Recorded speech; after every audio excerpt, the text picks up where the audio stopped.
नमस्ते सर। जी नमस्कार मैम।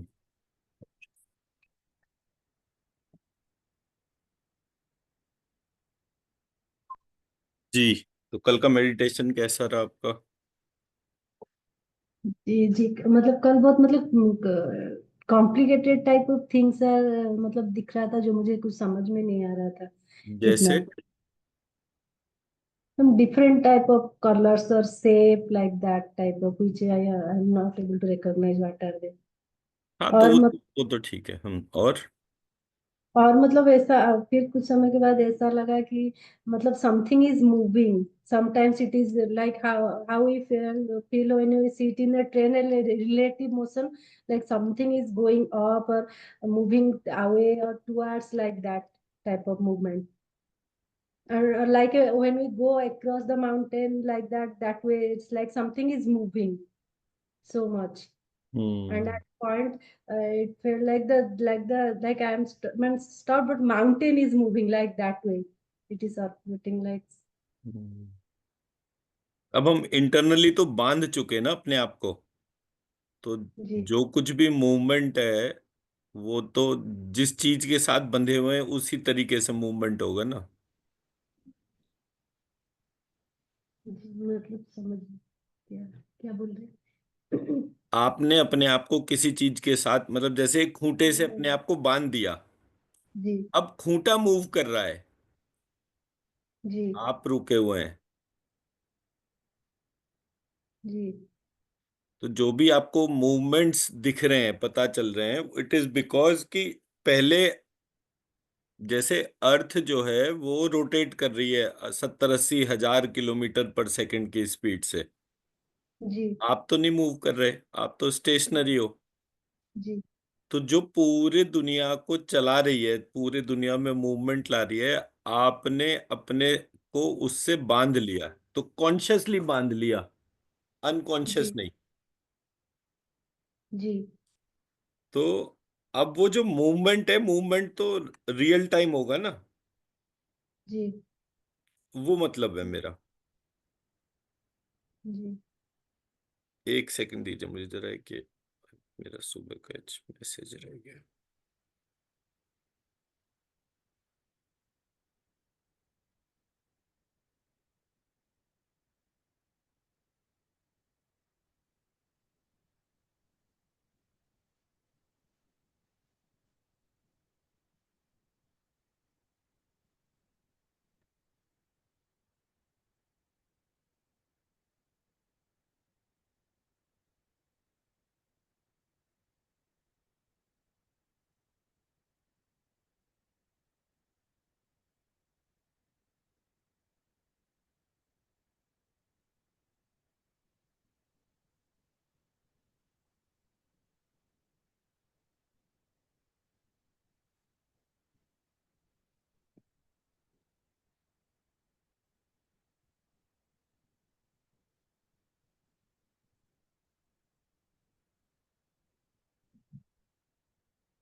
मुझे आज याद नहीं रहा एक्चुअली, मॉर्निंग में एक मैसेज जाता है तो अभी आ गया होगा आपके जी। पास भी। तो ये मैं हम्म। भूल जाता हूँ। ये जो मॉर्निंग का मैसेज जो है ना, दैट इज जी। Basically it acts like a essence to all what we are doing. जी। हमारे यहाँ देखिए, मैं एक चीज थोड़ी सी,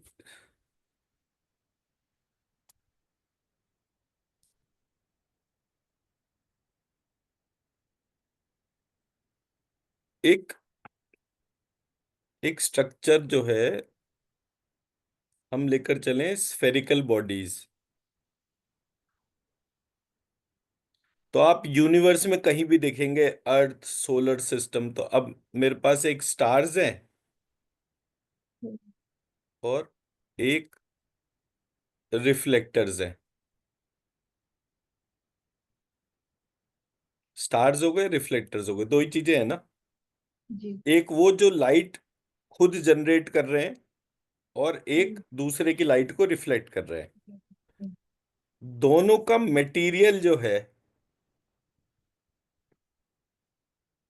पूरी यूनिवर्स में जितने भी हैं इसी तरह से हैं। आप जहां तक हम्म। भी देख रहे हैं, जितना भी देख पाते हैं, तो जी। ये जो मटेरियल जो है, इसको मैं जब एक डॉट मानता हूं, हम्म। तो मेरे पास एक डॉटेड पिक्चर बनती है।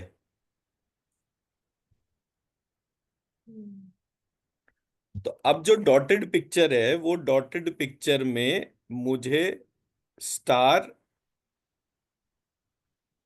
एक इमेज के फॉर्म में दिखते हैं। अब मैं उसे इमेज कहूं, या मैं उसे कंट्रोलर कहूं, या मैं क्रिएटर कहूं, पर वो मेरे दिमाग से, मेरे पूरे पार्ट से बियॉन्ड है। जी। ठीक है, मैंने उसको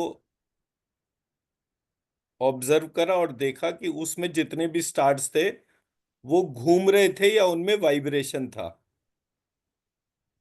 हम्म। तो मैंने जी। कहा कि ये इमेज जो है, इस इमेज के अंदर दो एंटिटीज हैं, एक मैस्कुलाइन आइडेंटिटी है, एक फेमिनाइन आइडेंटिटी है, और ये दोनों जो हैं वाइब्रेट कर रहे हैं। जी। तो जब आप स्टार्स को देखते हो तो वो ग्लिटरिंग सा होता है ना, ऐसा तो है नहीं। उसके अंदर एक हम्म। मूवमेंट दिखता है, आप उसे देखते हो तो आप हम्म। कहते हो, मतलब हर व्यक्ति का अपना एक साइंटिफिक अप्रोच होता है, वो कहता है कि ये जो ग्लिटरिंग ऑफ स्टार्स है, ये इसलिए दिख रहा है क्योंकि हमारे और उसके बीच में एयर है। तो एयर जी। के अलग अलग लेयर हैं, वो चलती हैं तो लाइट उससे ग्लिटरिंग सी दिखती है, अदरवाइज वो स्टेशनरी लाइट है। जी। मैं उसको रीजन के तौर पे जो ऑब्जर्व करता हूँ वो ये कि क्योंकि हम सब कुछ घूम रहा है, तो घूमने हम्म। वक्त चीज जो है उसमें वाइब्रेशन दिखती है। So it can be two different approaches. एयर भी हो हम्म। सकती है, मतलब there is nobody who is wrong in the approach. But hmm. यहाँ पर फर्क क्या हुआ कि क्योंकि हमारे यहाँ जो ऋषि थे वो बहुत सोच समझ के काम करते थे, तो उन्होंने जो है उसको नाम दे दिया विष्णु लक्ष्मी। हम्म। ठीक है, अब जिसको हम्म। विष्णु लक्ष्मी नाम दिया, और वो देख, जो व्यक्ति देख रहा था वो उसका गरुड़ आई व्यू था, बर्ड आई व्यू नहीं था, वो गरुड़ आई व्यू था। मतलब वो अपने आप को उसने इतना दूर कर लिया कि वो फिर भी पूरी यूनिवर्स देख सकता था, जी। और उसमें घूम भी सकता था। इधर से देखूंगा तो ऐसा दिखेगा, इधर से देखूंगा तो ऐसा दिखेगा। तो ऐसे करके जब उसने करा तो उसने जो है दो और आइडेंटिटीज आइडेंटिफाई करी, एक शिव शक्ति और दूसरा ब्रह्मा सरस्वती। तो ऐसे करके वो पूरे यूनिवर्स के 3 पॉइंट पे चला गया, एक पूरा यूनिवर्स कैसा दिखता है वो। एक पार्ट हम्म। उसने कहा जहां पर कि वो कह रहा था कि जहां पर ये पूरा यूनिवर्स खत्म हो रहा है, जी। हम्म। और एक पार्ट वो जहां पर कि ये पूरा यूनिवर्स क्रिएट हो रहा है। हम्म। जी। ठीक है, तो मैंने बोला भाई एक मेरा हेड रीजन है और एक मेरा नेवल रीजन है। हम्म। ये सर कब और कहां से शुरू हुआ मुझे इस पॉइंट के तौर पे नहीं पता। हम्म। हम्म। और एक मेरा नेवल रीजन हो गया, हम्म। जी। एक मेरी पूरी बॉडी हो गई। तो पूरी बॉडी को मैंने विष्णु लक्ष्मी बोल दिया, एक हम्म। को मैंने नेवल रीजन बोल दिया, नाभि में ब्रह्मा सरस्वती, हम्म और एक मेरा हेड का सबसे ऊपर का एरिया हो गया कि भाई ये शेप, शुरुआत तो कहीं ना कहीं यहीं से हुई होगी ना। हम्म, जी। भाई लाइट जो है वो हमेशा ब्रह्मरंध्र जैसी जो जगह है वही जी। कच्ची है ना, बाकी तो सब बिल्कुल पक्का होता है शरीर में। हम्म तो ब्रह्मरंध्र कच्चा इसलिए है क्योंकि वो सबसे आखिरी पार्ट है। जी। तो इसलिए मैंने उसको पॉइंट ऑफ टर्मिनेशन बोल दिया कि एक जगह पर ये सारा ब्रह्मांड विलीन हो रहा है हम्म और एक जगह हम्म, पे ये ब्रह्मांड क्रिएट हो रहा है, तो नाभि से क्रिएशन मान ली। और मतलब ये एक एजम्पशन पॉइंट हो गया, इसको आप वैसे मत लेकर चलिएगा कि ये थ्योरी हाँ, का एजम्पशन हो गया। जी। आपने 3 पॉइंट आइडेंटिफाई कर लिए। जब हम्म आपने ये 3 पॉइंट आइडेंटिफाई कर लिए तो एक इनका क्रिएटर हो गया। हम्म अब क्रिएटर एक है कि दो है कि तीन है कि नहीं है कोई भी क्रिएटर, ये थ्योरी हो गई। हम्म एक थ्योरी कि क्रिएटर नहीं है, हम्म तो ये पूरा सब कुछ कैसे चल रहा है, बोले जी केमिकल रिएक्शन है। हम्म तो जब जो ये लोग ये कहते हैं कि ये एक केमिकल रिएक्शन है, उनको हम आज के मॉडर्न डे साइंटिस्ट कहते हैं और उनका नास्तिक दर्शन है। खराब कोई भी नहीं है, गलत कोई भी नहीं है, ये नहीं आप कह सकते कि जी इनका नास्तिक दर्शन है तो ये खराब लोग हैं। It is just they are going step by step. जी। दूसरे वो हो गए जो एक क्रिएटर मानते हैं, तो उन्होंने महालक्ष्मी या कोई भी कॉन्सेप्ट को फर्स्ट क्रिएटर मान लिया। हम्म दूसरे वो हैं जो दो क्रिएटर मानते हैं, उन्होंने महालक्ष्मी और विष्णु, महाविष्णु, उनको क्रिएटर मान लिया, या सदाशिव और उनकी शक्ति के तौर पे उनको मान लिया। ये डुअलिटी वाला प्रिंसिपल हो गया। जी। ठीक है जी। हम्म ये सेकंड पार्ट हो गया थ्योरी के तौर पे। थर्ड पार्ट जो है वो है महालक्ष्मी, और महालक्ष्मी ने क्रिएट करी महासरस्वती और महासती। इन दोनों ने कपल्स जनरेट करे, तीनों ने। जी। एक ये थ्योरी हो गई। हम्म तो क्योंकि कोई भी सही और गलत नहीं हो सकता इस हम्म पूरी कहानी में, बिकॉज ये थ्योरी जो है ये अजम्पशन बेस्ड है। हम्म हम्म फर्क क्या है पूरे कहानी के प्रोसेस में? हम्म संस्कृत में एक चीज है काव्य। हम्म, काव्य वह है जो केवल सत्य पे आधारित हो। हम्म, तो जी। अगर इन्होंने बोला कि इन्होंने गरुड़ आईव्यू लिया तो गरुड़ एग्जिस्ट करता है, ये नहीं है कि गरुड़ एग्जिस्ट ही नहीं करता। हम्म पहली चीज। दूसरी चीज, इन्होंने बोला कि जी हमने एक पॉइंट जीरो देखा हम्म नाभि के जैसा, तो इन्होंने देखा, ये झूठ होता तो ये सत्य मतलब काव्य नहीं होता। जी। इन्होंने पॉइंट वन देखा हम्म जी। तो उन्होंने लिख दिया। अब न्यूटन जो है वो आइंस्टाइन से 150 साल पहले हुआ था पैदा। हम्म न्यूटन और आइंस्टाइन में मोटा मोटा 150 साल का फर्क है। जी। जो न्यूटन ने देखा वो न्यूटन ने कहा, जो आइंस्टीन ने देखा वो आइंस्टीन। अब कोई कल को ये कहे कि नहीं ये चीज सही, न्यूटन ने जो देखा वो गलत है और आइंस्टाइन ने जो देखा वो सही है, ये हम्म पॉसिबल नहीं है। क्योंकि जी। थ्योरी में एक आधार होता है। हम्म, जब आप कोई चीज लेकर चलते हो तो उसका एक धरातल होता है। जी। हमारा जितना भी टेक्स्ट है जो ऋषि मुनियों के द्वारा ऑब्जर्व करा गया, उसमें एम्बिगिटी जो है वो किसी ने बाद में डाली है, हम्म, पहले नहीं थी। जी। तो जितने पॉइंट्स हमारे पास में थे वो सफिशिएंट पॉइंट्स थे कि इनको इवैल्यूएट करके हम एक साइंटिफिक सिस्टम पर आगे बढ़ सकते हैं। आप जी। कब तक एक ही चीज को ढूंढते रहोगे? मतलब हम्म आपने कहा मैंने अ ढूंढा, हम्म। थोड़ी देर के लिए इमेजिन करिए कि आप एक साइंटिस्ट हैं और आप हम्म। साउंड के ऊपर देख रहे हैं, अपने बोलने के पैटर्न के ऊपर देख रहे हैं, और आपने अ बोला। हम्म। जब आपने अ बोला तो आपने इस बात को भी आइडेंटिफाई करा कि आपके ब्रेन के कौन कौन से पार्ट्स में वाइब्रेशन हुआ, हम्म।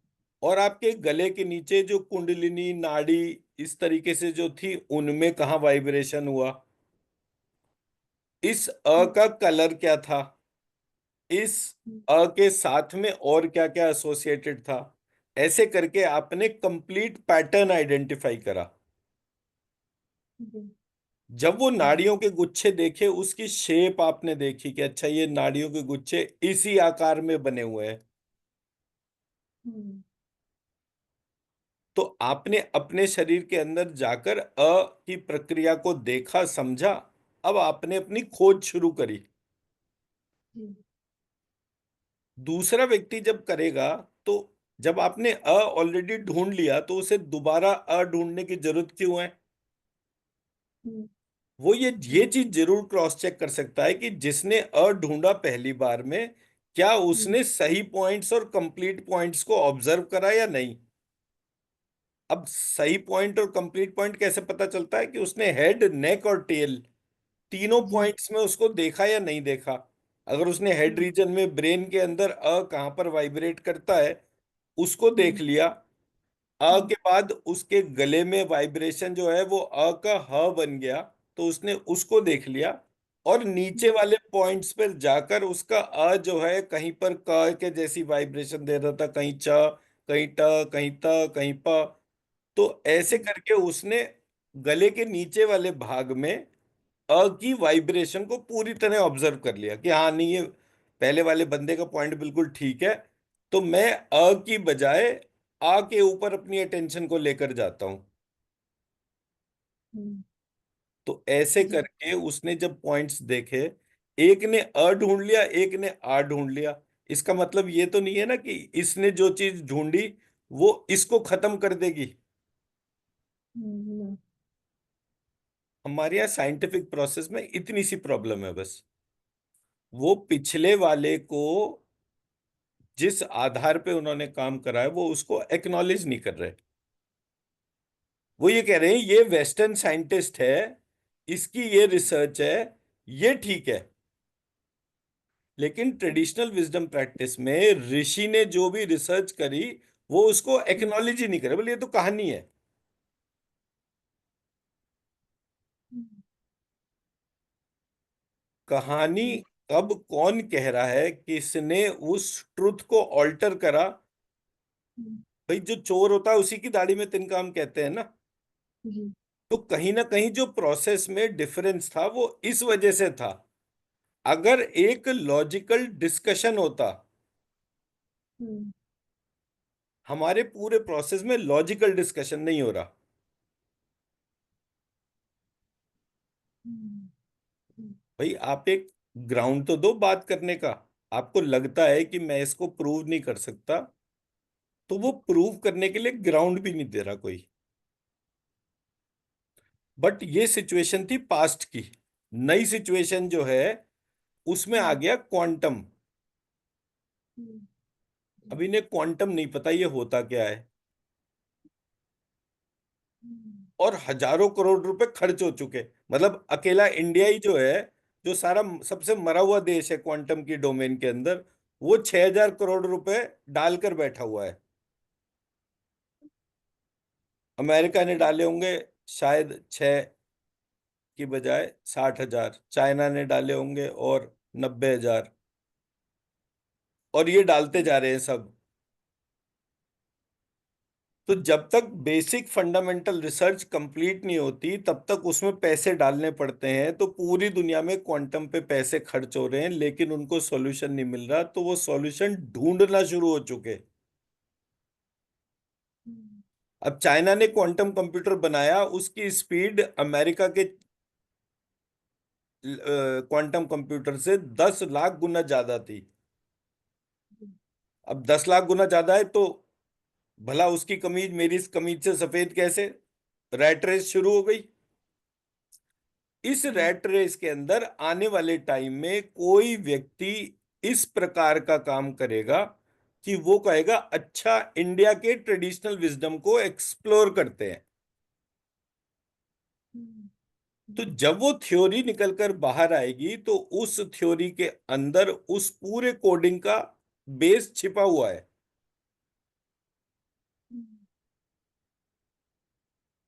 ठीक है। मैं दो तीन ऐसे साइंटिस्ट को जानता हूं जिन्होंने कुछ ऐसे नियम दिए जो साइंस के विरुद्ध थे, और वो क्वांटम मटेरियल के डोमेन में जाने जाते हैं। और वो क्वांटम मटेरियल की डोमेन उन्होंने पुरुष सूक्त के पहले श्लोक से ढूंढी। उनके बकायदा पेटेंट वगैरह वो सारे डॉक्यूमेंट्स हैं मेरे पास में। तो आपका पूजा पाठ का मटेरियल है, आप उससे रिलेटेड बात कर रहे हैं, बट उसके भीतर भी तो कोई साइंस हो सकती है ना। जरूरी तो नहीं है ना कि वो 100% इलॉजिकल हो। अब आते हैं मेन पॉइंट पे जिस पे मैं, तो मैंने दूर से देखा तो ये मुझे स्ट्रक्चर दिखा, विष्णु लक्ष्मी शिव शक्ति ब्रह्मा सरस्वती। ये नाम जो है उसका एक नॉमेनक्लेचर होता है। हम किसी भी चीज, मान लीजिए जैसे आपने कॉपर को Cu लिख दिया, भाई कॉपर में यू आता ही नहीं, तो आपने Cu क्यों लिखा? आप CO लिख सकते थे, पर आपने कहा कि नहीं, वो CO तो मैंने कोबाल्ट में यूज कर लिया। तो आपकी जो वेरिएशन है वो एक मॉडल का नॉमेनक्लेचर सिस्टम हो सकता है ना। तो हमारे यहाँ जब नाम रखे गए विष्णु लक्ष्मी शिव शक्ति ब्रह्मा सरस्वती, इसके पीछे कोई रीजन होगा, हमें वो नॉमेनक्लेचर नहीं पता।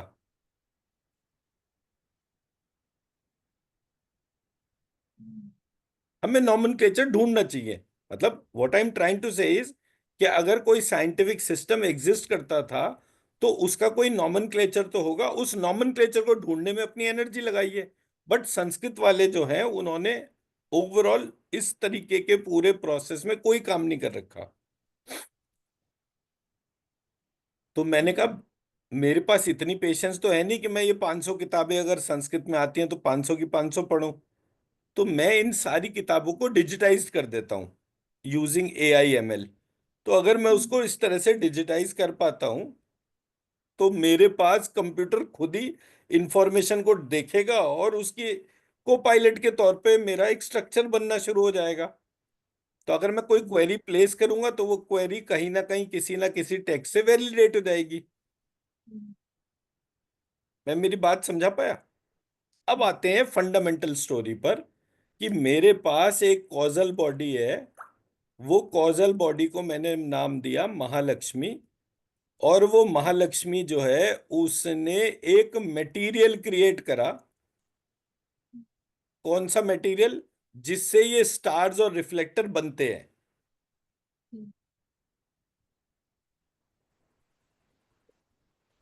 सूर्य किस मटेरियल से बना है, अर्थ किस मटेरियल से बनी है, मार्स किस मटेरियल से बना है, जुपिटर किस मटेरियल से बना है, ऐसे करके ये जितने भी हैं ये किस मटेरियल से बने हैं।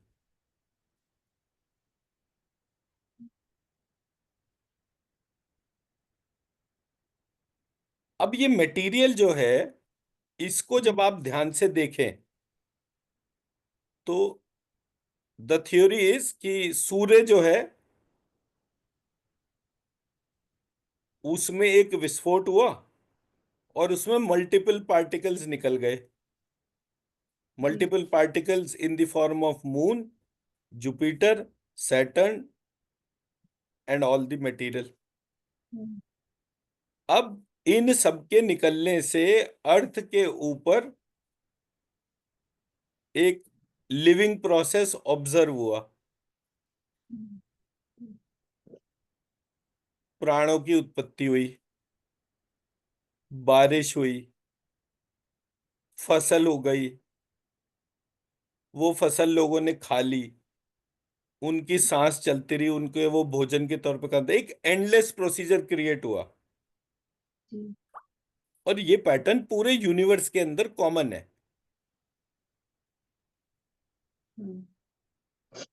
तो क्वेश्चन ये आया सबसे पहला कि ये मटेरियल किसने बनाया और कैसे बनाया। बनाने वाली तो चलो हमने नाम दे दिया महालक्ष्मी, लेकिन ये मटेरियल कैसे बना। वो मटेरियल का नाम था महिषासुर।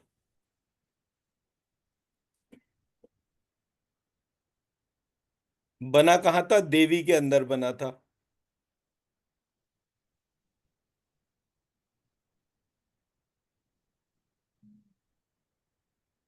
बट ये तो बड़ा सिंपल और कॉमन क्वेश्चन है ना, कि आप अर्थ के ऊपर हो, सन हम्म, से मून से सारे सोलर सिस्टम से अर्थ के ऊपर रिफ्लेक्शन आता है लाइट का। सब कुछ घूम भी रहा है तो रोटेशन भी समझ में आता है कि there is some force which is moving it.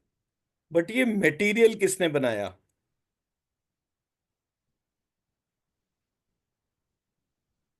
पूरी यूनिवर्स में ये मटेरियल भरा पड़ा है। आज हम्म, आप कहते हो कि मुझे सोना चाहिए, कितना सोना चाहिए, फलाने प्लेनेट पे जाइए और वहां से खोदना शुरू करिए, जो कुछ भी मिलेगा वो सोने से ज्यादा कीमती होगा। सो अबंडेंस हम्म, की तो प्रॉब्लम नहीं है। ऑब्जेक्ट ऑफ साइंस इज कि ये मटेरियल बना कैसे।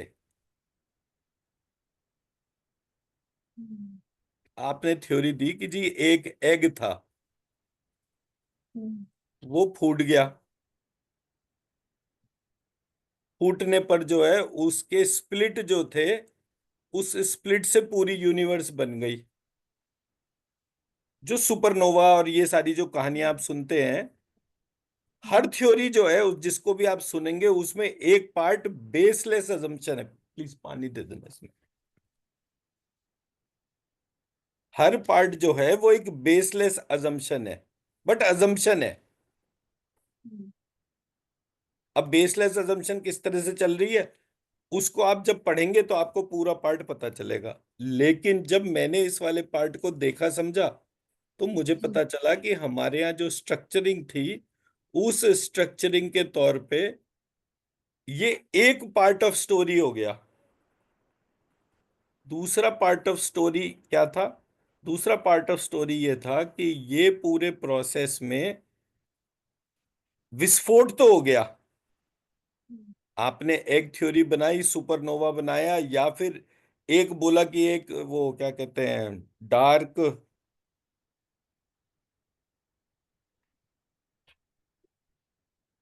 डार्क होल कहते हैं, क्या कहते हैं उसको, एक, ब्लैक होल। तो मतलब एक एक बहुत अंधकार में जगह है जहां पर कि ये पूरी यूनिवर्स मर्ज होती जा रही है। उस पॉइंट पे आपने डार्क एनर्जी, डार्क मैटर, ऐसे करके dark hole, black hole, black hole. हम्म, तो आपने वो पॉइंट बोला। हम्म, सेकंड क्वेश्चन ये आया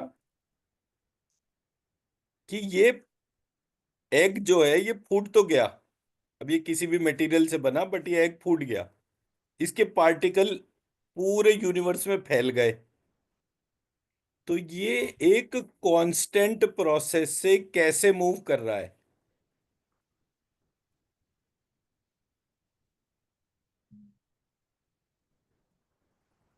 और ये शेप इसे किसने दी। तो जो शेप थी, शेप के लिए टर्म दी गई चंडमुंड।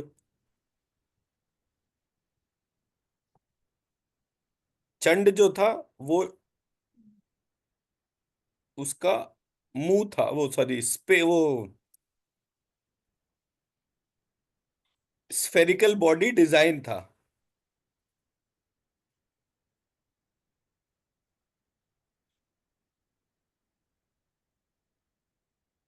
अब मुंड जो था वो मटेरियल था, कि कौन सा मटेरियल अंडे की तरह फ्रेजाइल होता है जिसके अंदर सारी क्रिएशन हो, फूट जाए लेकिन वो उसके तौर पे।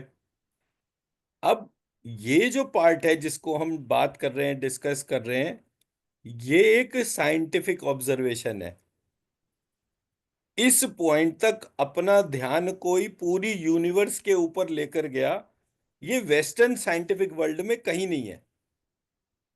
हम्म, जी, क्योंकि वो ये कह रहे हैं कि जी जब हिंदू पृथ्वी को खोदा तो हमें सोना चांदी हीरा मोती मिला। तो मेरी एक दफे एक साइंटिस्ट हैं, उनसे बात चल रही थी। तो वो साइंटिस्ट ने बोला कि ऐसे ऐसे करके केमिकल रिएक्शन हुआ और 92 एलिमेंट्स उत्पन्न हुए। मैंने कहा सर एलिमेंट्स तो 5 ही है, आप 92 कैसे कह रहे? बोले बस शुक्ला जी कर दी ना आपने वो बेवकूफों वाली बात। मैंने नहीं सर, हुआ क्या? बोले साइंस जो है वो 5 एलिमेंट की थ्योरी को नहीं मानती है, वो 92 एलिमेंट्स की थ्योरी को मानती है। मैं जी फिर तो साइंस ही बेवकूफ हो गई। अब वो तो साइंटिस्ट आदमी था, उम्र भी उसकी 75 साल की थी। तो जब मैंने बिल्कुल ये बोल दिया कि भाई वो तो साइंस ही बेवकूफ है, तो वो चीज हजम नहीं कर पाए। तो उन्होंने बोला कि आप कैसे कह सकते हो? मैंने कहा बड़ा सिंपल है सर, ये 92 एलिमेंट्स जो हैं इनमें से कितने एलिमेंट स्काई में हैं, कितने एयर में, कितने फायर में, कितने वाटर में, कितने अर्थ में हैं, ये तो आइडेंटिफाइड है।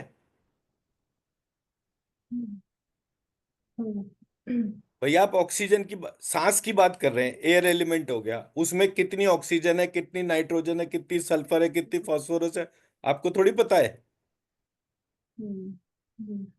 पर वो सारे एलिमेंट मिलते कहाँ हैं? बोले जी वो तो एयर में मिलते हैं। कितने हैं जो वाटर में मिलते हैं? हाइड्रोजन ऑक्सीजन उसकी अबंडेंस है, और उसकी मॉलिक्यूलर फॉर्म हो गई। ये ऑब्जर्वेशन हो गई। तो आप इंस्टेड ऑफ पूरी लिस्ट रटते रहो, आपने उसको ग्रुप कर दिया, स्काई, एयर, फायर, वाटर, अर्थ के तौर पे। जी। मैं मेरी बात समझा पाया? तो किसी ने उस पूरे पार्ट को क्लब करके पंच तत्व की थ्योरी बना दी।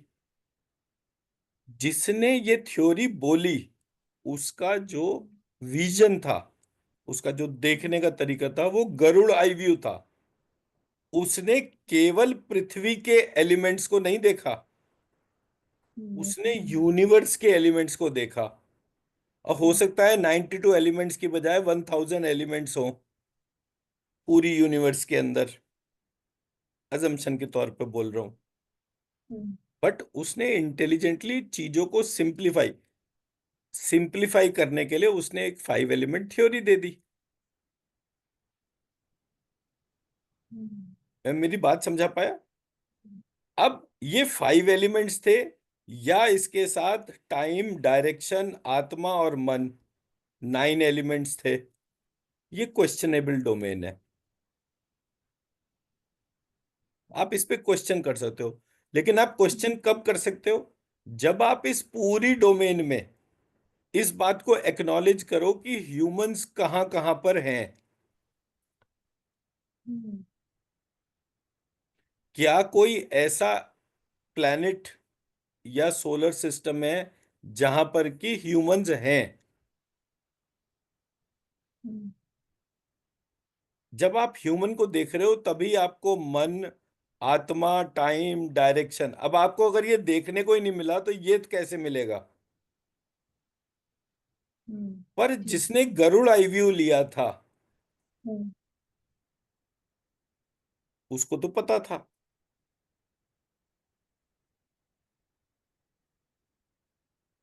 अब अगर हम कह रहे हैं कि जी हमारे को कुछ भी देखने के लिए एक टेलीस्कोप चाहिए, टेलीस्कोप के लिए लेंस चाहिए, लेंस के लिए हमें ग्लास चाहिए, ग्लास के लिए, तो जरूरी नहीं है कि अप्रोच ऐसी हो, इसके अलावा भी कोई और अप्रोच हो सकती है।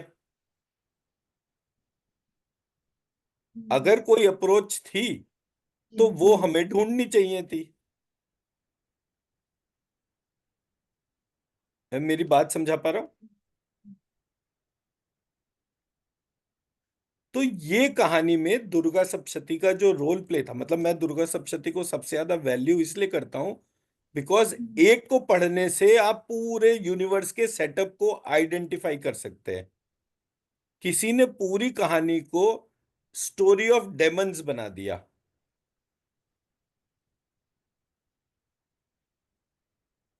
यहां डेमन का ऑब्जेक्ट ही नहीं है कोई सा भी।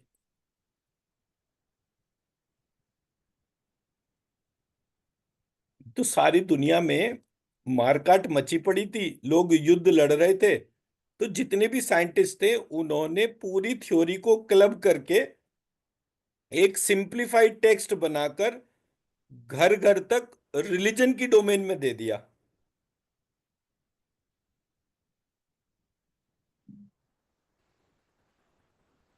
मैंने बड़ी सारी रिसर्च करी। अब मेरे को के कि भाई मेरे बच्चे तो मेरे पास में है नहीं, वो तो पता नहीं क्या कर रहे हैं। पर जब उनके बच्चे और उनके बच्चे जो है क्वेश्चन करेंगे कि आपके दादा क्या करते थे, उन्होंने कोई रिसर्च करी थी, भाई आज मैं आपसे पूछूं कि आपका गोत्र क्या है, तो आप गोत्र का नाम बताओगे तो बोले वो ऋषि कैसे हुए, उन्होंने क्या रिसर्च करी थी, वो रिसर्च कहाँ पर है, उस रिसर्च में क्या क्या पॉइंट्स थे, आप कहोगे भाई ये सब नहीं पता। पर एक फलाने दादा हैं उन्होंने ये सब ढूंढा था, उनसे पूछ लो, शायद उनको पता हो कि मेरे गोत्र के ऋषि ने क्या रिसर्च करी थी। तो मैं उनको बोलूंगा कि हाँ ये वाला पुराण पढ़ो, इस पुराण के अंदर तुम्हारे गोत्र के ऋषि ने सारी रिसर्च के पॉइंट्स लिखे थे, तुम कौन से पॉइंट पे रिसर्च करना चाहते हो तुम कर लो। ऐसे करके पूरी दुनिया के रिसर्च साइंटिस्ट ने हमारे वेद पुराण उपनिषद तंत्र ये सब बनाए थे। और वो रिलीजियस टेक्स्ट था, उसको एक धर्म के तौर पे मान लिया कि आप अच्छे पढ़े लिखे हैं, अगर आपको एक वेद याद है, दो वेद याद है तो आपको द्विवेदी नाम दे दिया, तीन वेद याद है तो आपको त्रिवेदी नाम दे दिया, चार वेद याद है तो चतुर्वेदी नाम दे दिया। ऐसे करके आपके घर खानदान के जो कास्ट सिस्टम थे वो एक्सपैंड हुए। मैं मेरी बात समझा पाया? तो जो स्ट्रक्चर था उसका सबसे इंपॉर्टेंट पॉइंट पूरी कहानी का, ये मटेरियल बना कैसे। और मटेरियल दो पार्ट में है, एक सन है और एक उसका पार्ट है।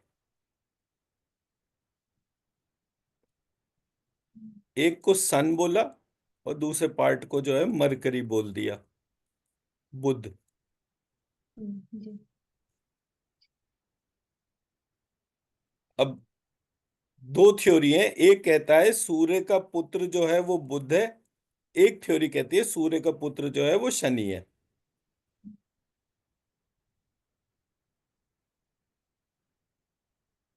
तो एस्ट्रोलॉजी में मल्टीपल थ्योरीज हो सकती हैं, that is not important. The important part जो इसके तौर पर है इज द हाउ।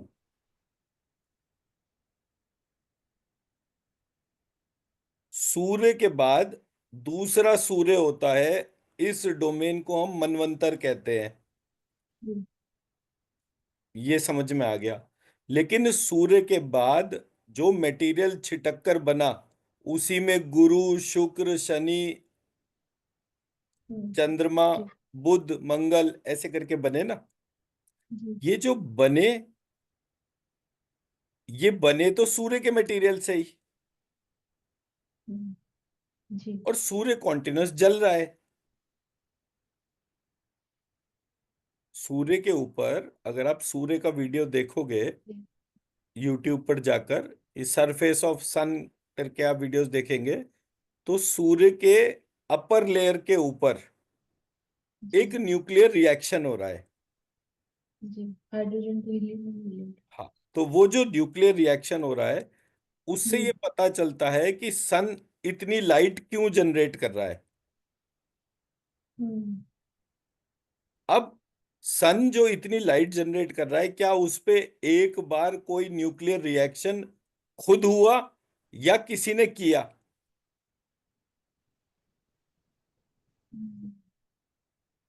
तो आप सूर्य की उत्पत्ति की कहानी पढ़िए।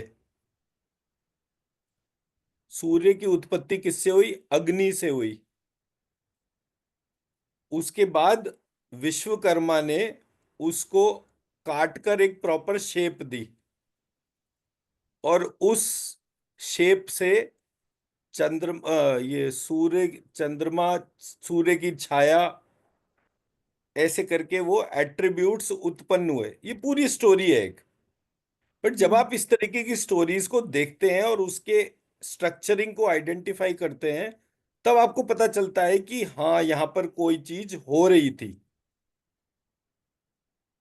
विश्वकर्मा का नाम ले दिया, मतलब कि वो ह्यूमन इंटरवेंशन भी हो सकता है, डिवाइन इंटरवेंशन भी हो सकता है, क्योंकि विश्वकर्मा को भी एक प्रजापति कह दिया गया है कुछ जगहों जी। पर।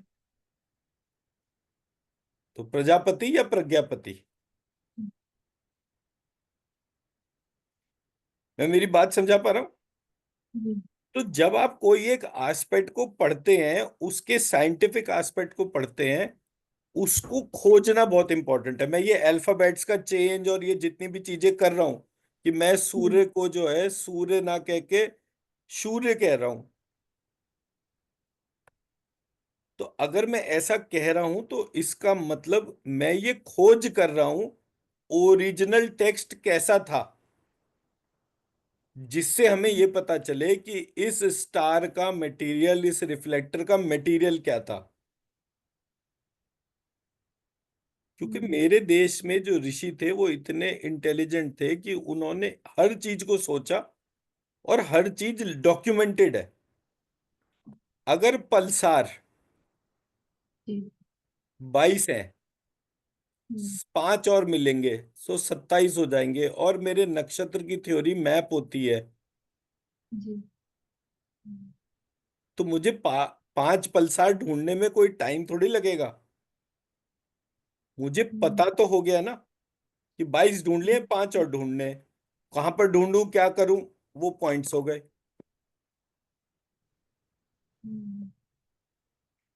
मैं मेरा पॉइंट समझा पाया? जी।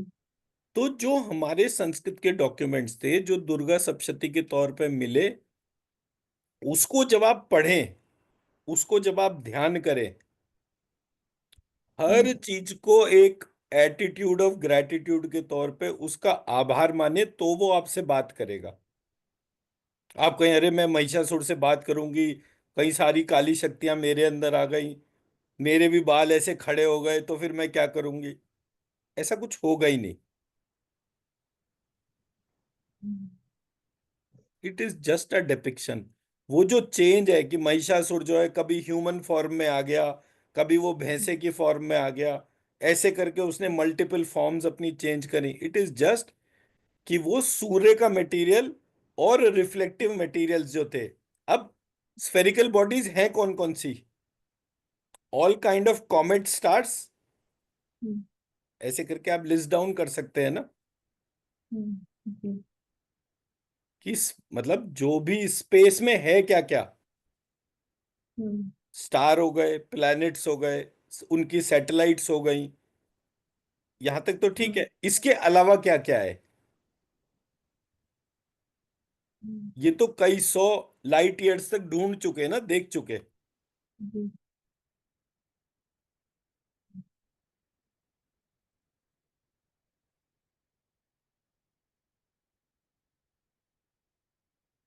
ये नाम लिखे हुए हैं, उन नाम से रिलेटेड बिहेवियर पैटर्न लिखे हुए हैं। उन बिहेवियर पैटर्न को जब आप स्टडी करेंगे तो दो साइंटिफिक चीजों को मैप कर पाएंगे। कितना ढूंढ लिया, कितना और ढूंढना बाकी है। अब मेरी बात समझा पाया? तो जब आप महिषासुर मर्दन पढ़ते हैं तो महिषासुर ने अपनी सेना भेजी, तो सेना के जो सेनापति थे उनके नाम लिखे हुए हैं, बाशकल वगैरह करके नाम लिखे हुए हैं। Chapter 2, 3, 4, chapter 3 I think. Chapter 2 तो पूरा पूरा देवताओं के ऊपर है, चैप्टर 3 जो है महिषासुर की सेना के ऊपर है। बट अगर महिषासुर जो है वो सूर्य के कोर मटेरियल की बात है, तो इसका मतलब क्या हुआ?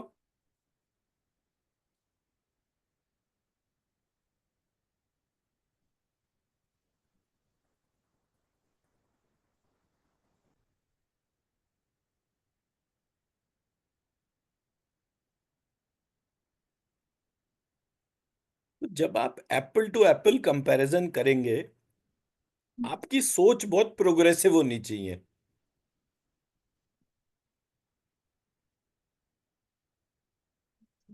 हमारे यहाँ ऋषि मुनि जो थे उनके लिए ये कहा जाता था कि उनके पास इतने अस्त्र शस्त्र वगैरह थे कि जी। उनको कभी किसी भी सिचुएशन में डर लगता ही नहीं था।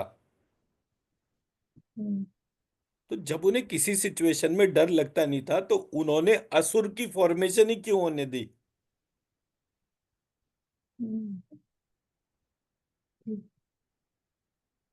तो यहां पर प्रक्रिया को एक कहानी का रूप देने के लिए हम्म, आपको ये समझना पड़ेगा कि नाट्य शास्त्र कैसे काम करता है।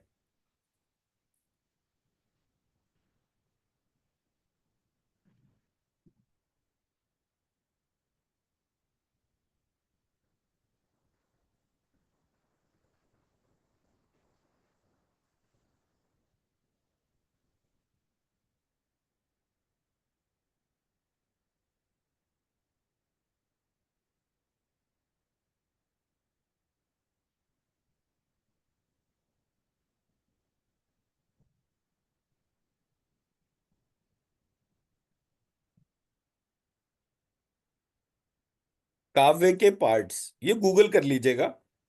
हम्म, तो नाट्य शास्त्र,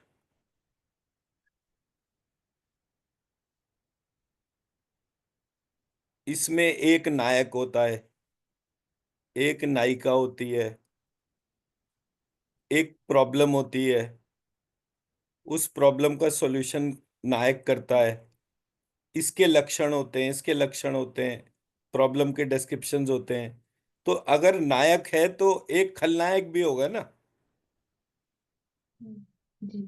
खलनायक क्या होगा? जो प्रॉब्लम हो गई, वो वो नायक, हम्म, वो एक सेकंड,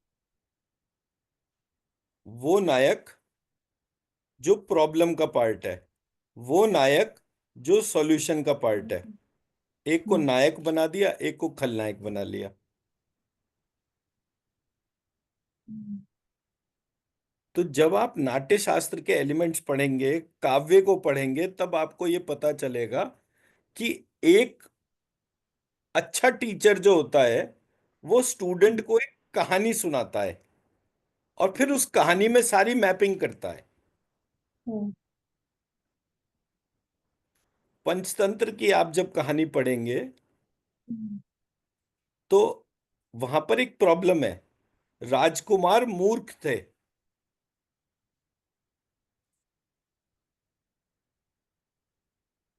फादर को चिंता थी, राजा को चिंता थी। तो उन्होंने विष्णु शर्मा को बोला कि अगर आप मेरे पुत्रों को मूर्ख से बुद्धिमान बनाना चाहते हैं, बुद्धिमान बना सकते हैं, तो हम्म, आपको कितना समय लगेगा? तो उन्होंने बोला 6 माह। हम्म, तो जब आप पंचतंत्र की स्टोरी पढ़ते हैं तो आप अपने मूर्ख पुत्रों को विद्वान पुत्र में कन्वर्ट कर सकते हैं। हम्म, ठीक है। और हम्म, वो सारी कहानियां जो थी वो जानवरों के ऊपर बेस्ड थी। जी। हम्म, और उसके अंदर 5 पार्ट थे। उस 5 पार्ट में पहला पार्ट जो था वो था आपका मित्र भेद। दूसरा पार्ट था मित्र संप्राप्ति।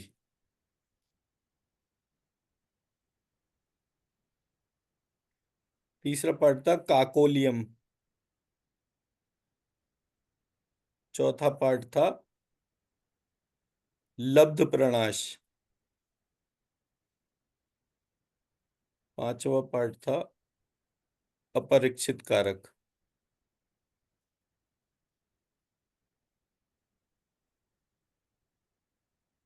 इसका मतलब क्या था? मित्र भेद मतलब किसको मित्र बनाना है, किसको नहीं बनाना है, उसको समझना। मित्र और भेद, मित्र का भेद, और मित्र है भेद जिसका। जी। हम्म, 3 पॉइंट यहां से पता चले। इन हम्म, 3 पॉइंट से रिलेटेड स्टोरीज। हम्म, जी। Mitra Samprapti, what comes with the friend. Mitra और संप्राप्ति, मित्र हम्म, की संप्राप्ति, और हम्म, मित्र है संप्राप्ति जिसका। जी। 3 अर्थ यहां से आए, इसके बेसिस पे मल्टीपल स्टोरीज। ठीक है जी। जी। हम्म। तीसरा पार्ट है काकोलियम। काकोलियम कहते हैं कौवा और उल्लू। कौवा और उल्लू, कौवा का उल्लू, कौवा है उल्लू जिसका। हम्म। अब कौवा और उल्लू के बीच में होती है शत्रुता। हम्म। शत्रुता क्यों होती है, उसके लिए 3 पॉइंट है। तो मित्र हो गया, हम्म। शत्रु हो गया। अब ये शत्रुता रिलेटेड स्टोरीज है यहां पर। अब मित्र हो गया, शत्रु हो गया, बचा क्या? तीसरी डोमेन कौन सी है?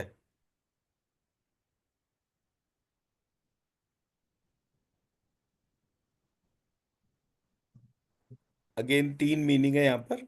लब्ध और प्रणाश, लब्ध का प्रणाश, लब्ध है प्रणाश जिसका, फिर उसकी स्टोरीज। तीसरा पार्ट है सम रहना। तो मित्र, शत्रु और सम, हम्म। ये मेरा चौथा पार्ट हो गया। पांचवा पार्ट है अपरीक्षित कारक।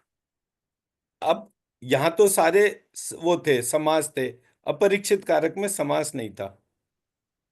वहां पर सिंपल, अगर कोई सिचुएशन एक्सीडेंटली एकदम से सामने आ जाए तो पहले हम्म। धैर्य से अपनी परीक्षा करिए। क्योंकि अपरीक्षित हम्म। मतलब एक प्री कंसीव्ड नोशन से एक्शन लेने से क्या होगा? आपका विनाश होगा। जी। आप अपनों को ही मार देंगे। हम्म। इस बात के ऊपर स्टोरीज है। तो मित्र, शत्रु, सम और उनकी परीक्षा, हम्म। हम्म। It is all about Panchatantra. But ये वाला पार्ट जब आप अपने बच्चों को स्टोरी फॉर्म में बताना सुनाना शुरू करेंगे, पहले तो खुद ही पढ़िए।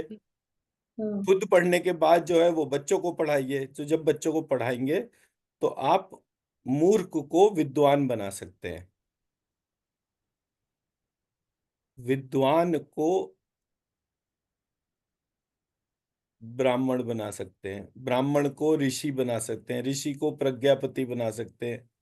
स्टार्टिंग कहाँ से है? इन 3 पॉइंट्स को समझने से। हम्म।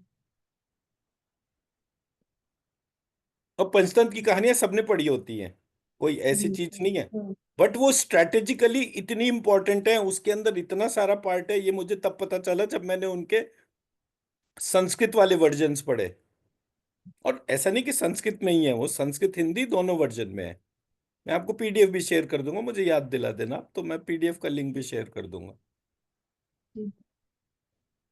तो पंचतंत्र, हितोपदेश, इस तरीके की जो किताबें हैं वो काव्य की फॉर्म में लिखी गई हैं, उनके एस्पेक्ट्स दे रखे हैं। किसी ने इस एस्पेक्ट को पुराण का बेसिस बना दिया। पुराण हम्म। जो था वो महाकाव्य था, वो ट्रुथ पर ही बेस्ड था, जी। जो पूर्ण सत्य होगा उससे रिलेटेड ही उस थ्योरी का। तो जब आप थिएटर वाले पार्ट को पढ़ेंगे, जी। नाट्य शास्त्र को पढ़ेंगे, नाट्य शास्त्र में क्या क्या एलिमेंट्स इन्वॉल्व हैं उसको देखेंगे, तब आपको ब्रॉडर लेवल पर ये बुक्स और इनके बेसिस क्लियर होंगे। मैं भाग्यशाली था कि मैंने ये डिसीजन लिया कि मैं एमए संस्कृत करूंगा। मेरे पास टीचर्स भी बहुत अच्छे थे, उन्होंने पढ़ाने के लिए भी बोला, अच्छा चल पढ़ा देंगे, कोई बात नहीं। तेरे पापा ने बहुत सारी चीजें हमारे लिए करी हैं, हम तेरे लिए कुछ करेंगे तो तेरे पापा खुश हो जाएंगे। ऐसे करके मेरे को अच्छे अच्छे लोग आकर पढ़ाकर आगे बढ़ गए।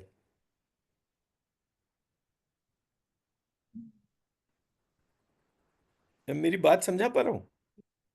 तो मेरे को जब सब्जेक्ट को मैंने पढ़ा, सब्जेक्ट साधारण था मेरी नॉलेज में, पर उसके पीछे एक हम्म। बेसिस था जो असाधारण था।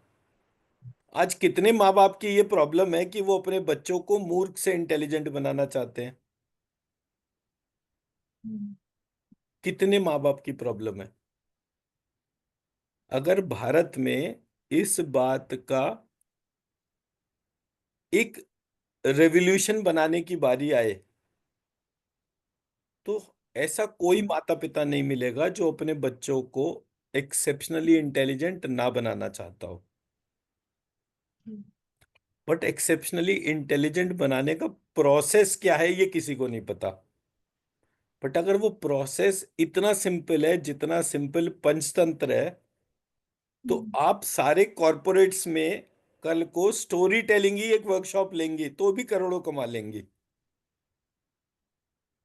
हम्म, हम जो कुछ भी ये वर्कशॉप, मतलब जो भी एक साल का कोर्स है, ये इसलिए हम्म, कर रहे हैं क्योंकि इस एक साल के अंदर आप 1 करोड़ रुपए साल कमाने वाले व्यक्ति बन जाएं।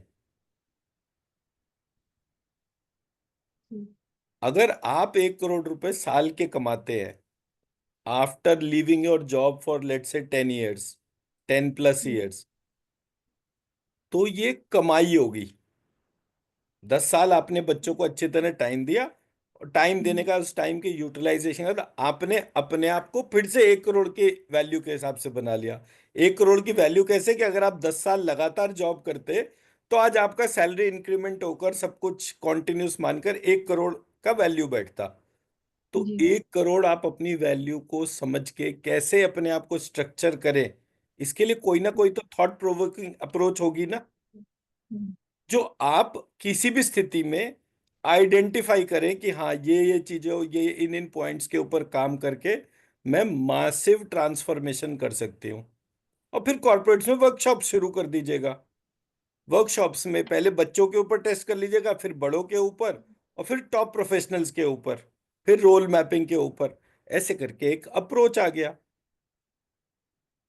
बट हम्म, वो कोर अप्रोच हर हर भाई, माँ बाप को तो भूल जाइए थोड़ी देर के लिए। हर एक कॉरपोरेट सोचता है कि मेरा एम्प्लॉय जो है वो इंटेलिजेंट बने, जी, उसके वो ट्रेनिंग प्रोग्राम्स ऑर्गेनाइज करता है। तो माँ बाप सोचे ना सोचे, एम्प्लॉयर तो 100% सोचेगा ना, उसका पैसा लगता है रोज के रोज। अगर उसे इंटेलिजेंट स्टाफ मिल जाएगा तो वो और ज्यादा वो करेगा। ये एक पॉइंट हो गया। जब आप इसको गूगल करेंगे, इस प्रोसेस को देखना समझना शुरू करेंगे, तब आपको इनसाइट्स मिलेंगी।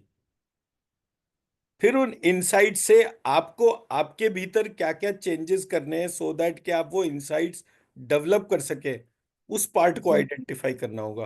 बट ये स्ट्रक्चर तो है ही। अगर पंचतंत्र के अंदर, हितोपदेश के अंदर अगर स्ट्रक्चर छिपा हुआ है, तो सोचिए वेद हम्म, पुराण उपनिषद में कितनी सारी चीजें छिपी हुई होंगी। जी, पर हम हम्म, उसको उस एंगल से पढ़ते ही नहीं।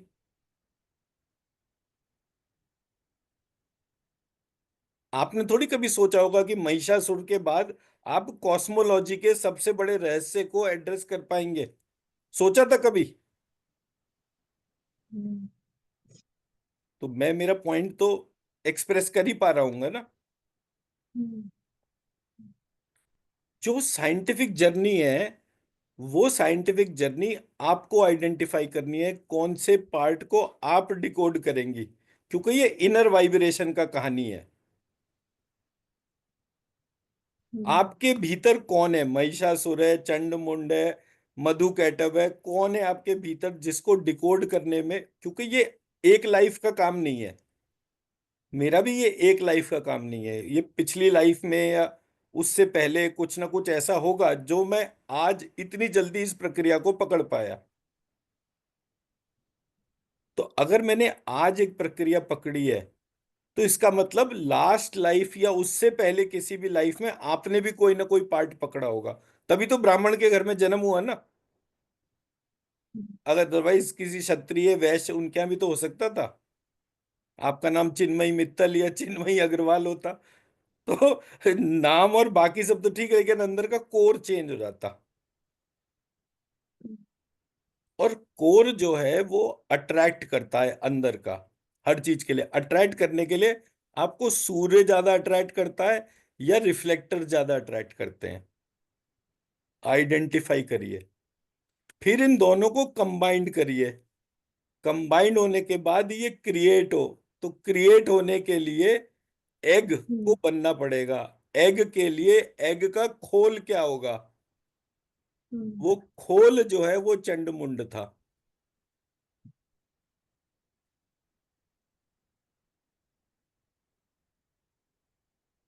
जब वो खोल बन गया तो किसने उस खोल को तोड़ा? क्योंकि मुर्गी का अंडा जो है उसको हम्म अंदर से ही तोड़ा जाता है। हम्म अगर आप एग की स्टोरी पढ़ेंगी हम्म तो आपको बड़े यूनिक यूनिक से एस्पेक्ट्स पता चलेंगे। अभी आपका जुकाम ठीक नहीं हुआ क्या? आज बहुत मतलब ठंडे तो फिर से हो गए। अच्छा अच्छा। कहवा पीजिए, केसर कहवा। जी। पानी लीजिए, उसको हाँ। बॉईल करना है आपने, बॉइलिंग हॉट। उसमें जी। जो है 2-4 दाने केसर के डाल दीजिए। स्ट्रिंग्स होते हैं ना जी। केसर के, हाँ। 2-4-5 केसर के स्ट्रिंग्स डाल दीजिए। थोड़ी सी काली मिर्च डाल दीजिए, 2-3। हम्म, और उसको पकने के लिए रख दीजिए। 2 गिलास पानी डाल दीजिए।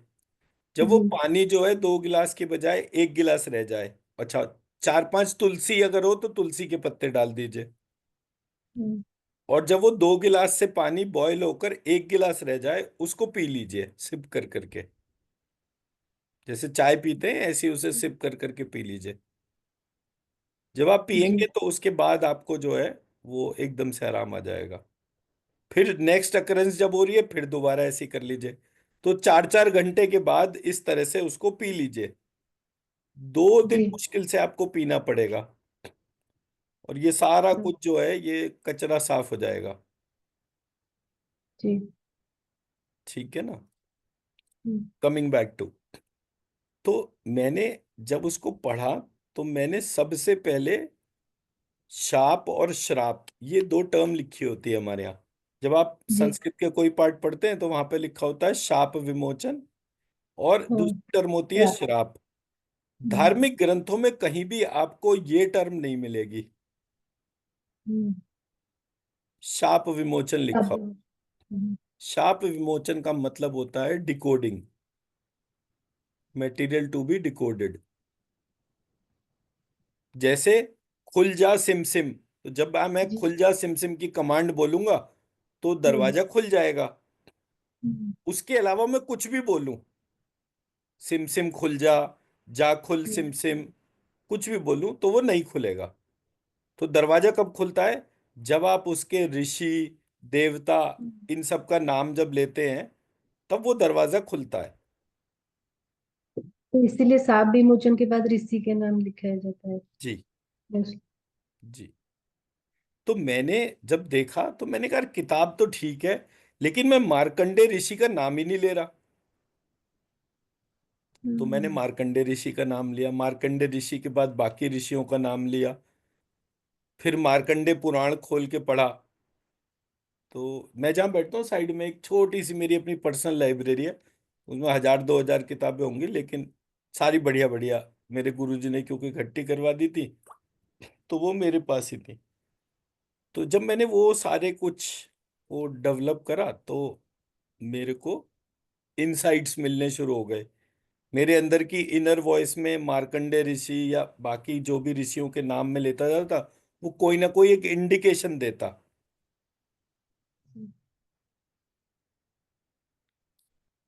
जब मैंने गायत्री के बारे में पढ़ा तो पहली बार में तो ये कि भाई गायत्री को जो है वो ब्रह्मा जी ने भी शाप दे रखा था, शुक्राचार्य ने भी दे रखा था, वशिष्ठ जी ने भी दे रखा था, विश्वामित्र।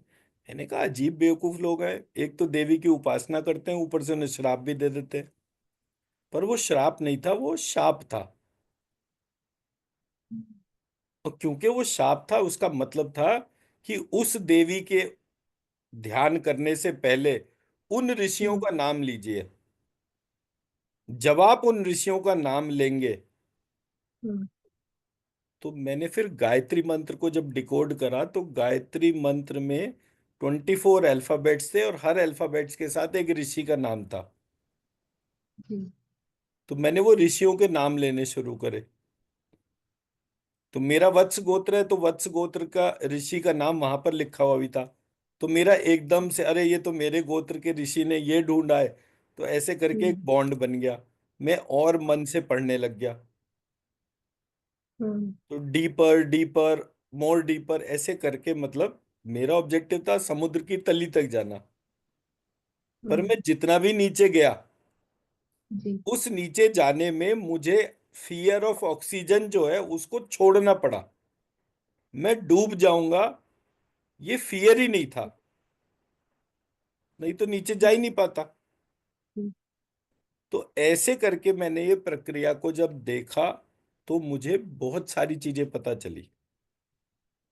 जो मुझे पता चलता जा रहा है वो मैं आपको एक स्ट्रक्चर्ड फॉर्म में बता रहा हूं, और मेरा रिक्वेस्ट सिर्फ इतना है कि आप अपनी प्रोसेस ऑफ क्वेश्चनिंग को डेवलप करें।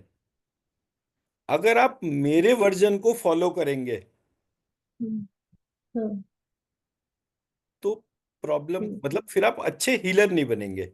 मेरा ऑब्जेक्टिव है आप मेरे से भी अच्छे हीलर बनिए। मैं अच्छा हीलर इसलिए बन पाया क्योंकि मैं क्वेश्चन कर रहा था। मेरे टीचर्स ने मुझे क्वेश्चन करना सिखाया। क्वेश्चन करेंगे तो क्वेश्चन का आंसर भी ढूंढेंगे, आंसर ढूंढेंगे तो दोनों चीजें समझ में आ जाएंगी। जब हर चीज का क्वेश्चन करेंगे और उसका आंसर ढूंढेंगे तो उसका एक पैटर्न मिल जाएगा। फिर हर चीज का, हर प्रॉब्लम का क्वेश्चन एंड आंसर के थ्रू सॉल्यूशन निकालने लगेंगे आप। ऐसे सॉल्यूशन निकालते निकालते मैं हीलर बन गया।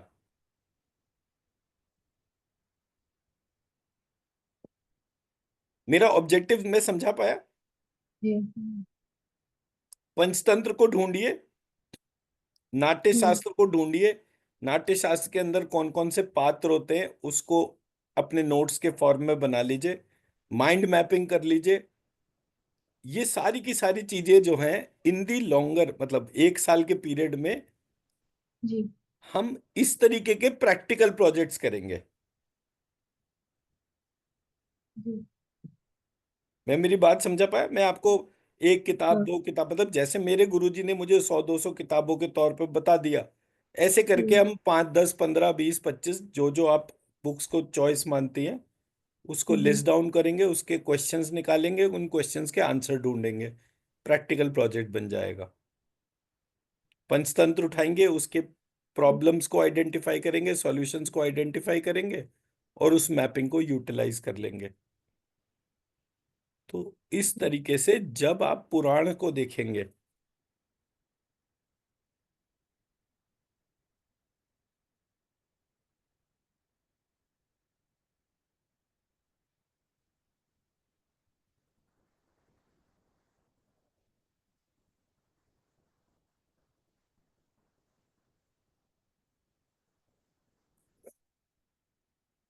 जब आप पुराण देखेंगे, पुराण के बाद मार्कंडे पुराण देखेंगे, मार्कंडे के अलावा देवी भागवत पुराण देखेंगे, तो हर एक पुराण जब स्टार्ट होता है तो स्टार्ट होने पर देर आर क्वेश्चंस। जैसे दुर्गा सप्तशती के शुरू होने पर देर आर क्वेश्चंस। किसने क्वेश्चन करे? राजा ने करे। हम्म किसने क्वेश्चन करे? बनिए ने करे। किसने क्वेश्चन करे? हाँ, यही दो थे। और आंसर करा मेधा ऋषि ने।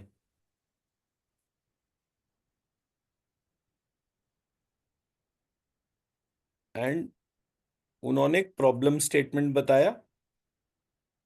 वो प्रॉब्लम स्टेटमेंट में उन्होंने बताया कि तुमने देखा, बार बार इस तरीके की चीजें होते हैं, तुम्हारी बुद्धि विमूढ़ हो जाती है, तुम ये नहीं समझ पाते कब क्या करना। ये चैप्टर 1 है बेसिकली। हम्म तो जब आप वो चैप्टर 1 पढ़ते हैं तो उसमें इनिशियल प्रोसेस में ये सारे क्वेश्चंस आते हैं। जब आप इन सारे क्वेश्चंस को देखते हैं, उन पॉइंट्स को आंसर करिए कि ये क्वेश्चन, ये क्वेश्चन, ये क्वेश्चन, और ये इसका आंसर, ये इसका आंसर, ये इसका आंसर। ऐसे करके मैपिंग मिलती है आपको inside, which is the objective of reading that document.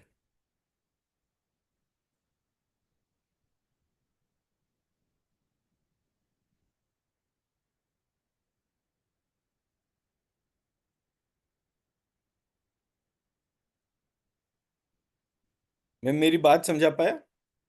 हम्म, तो जब आप इस तरह से दुर्गा सप्तशती को देखेंगे, हम्म, चैप्टर 1 पढ़िए, चैप्टर 1 में क्या क्या लिखा हुआ है उसको पढ़िए, हम्म, हम्म, इनिशियल स्टोरी कैसे बिल्ड हो रही है। फिर इनिशियल स्टोरी के बाद चैप्टर 1 का आधा पार्ट आएगा, जहां पर वो एक देवी के बारे में, फिर चैप्टर 2 में दूसरी देवी के बारे में, फिर चैप्टर 3 में तीसरी देवी के बारे में। हम्म, अब मैंने क्योंकि 14 साल से एक ही किताब पढ़ रहा हूं, तो मैं हर जी, बार उस तरीके से देखता हूं, तो हर बार, हर साल नवरात्र में एक नई चीज मेरे को मिल जाती है। जैसे अब की बार नवरात्र में मुझे जो नया पार्ट मिला था, वो मिला था कि मैंने उन 250 श्लोकों को आइडेंटिफाई करा जो हमारी हम्म, दुर्गा सप्तशती में नहीं थे। जी, तो हम्म, वो 250 श्लोकों को जानना, वो तो अपने आप में हम्म, बड़ी उपलब्धि हो गई ना। हम्म, जी, तो मैं जिस पार्ट को आइडेंटिफाई करता हूँ उसके अपने पॉइंट्स बना के तो एक स्ट्रक्चर बना लिया मैंने, उस स्ट्रक्चर से उसको टच करता जाता हूँ, टच करता जाता हूँ, फिर उसके बाद वो पूरा पार्ट टर्म बाय टर्म मेरे को पता चल जाता है। ये मेरा अप्रोच है। हम्म, मैं मेरी बात समझा पाया? जी, हाँ,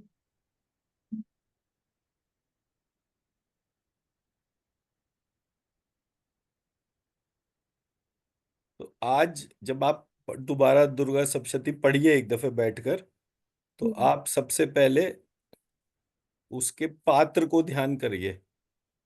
एक उसमें मार्कंडेय है, एक हम्म, उसमें मेधा ऋषि है, एक हम्म, उसमें बनिया है, वैश्य हम्म, करके टर्म लिखी हुई है, एक राजा है। जब वो राजा कहानी सुन लेता है तो वो मनवंतर का राजा बन जाता है। मतलब जब मैं इस अपनी बुद्धि को देवी में मर्ज कर दूंगा, तो मेरे राजा वाले जो गुण हैं जी, वो मनवंतर का राजा बनने वाले गुणों में परिवर्तित हो जाएंगे। हम्म, मैं अगर बनिया हूं, हम्म, तो दुर्गा सप्तशती पढ़ने के बाद मेरी बुद्धि ऐसी हो जाएगी कि मैं बहुत ज्यादा पैसे पैसे की हाय हाय नहीं मचाऊंगा। हम्म, हम्म,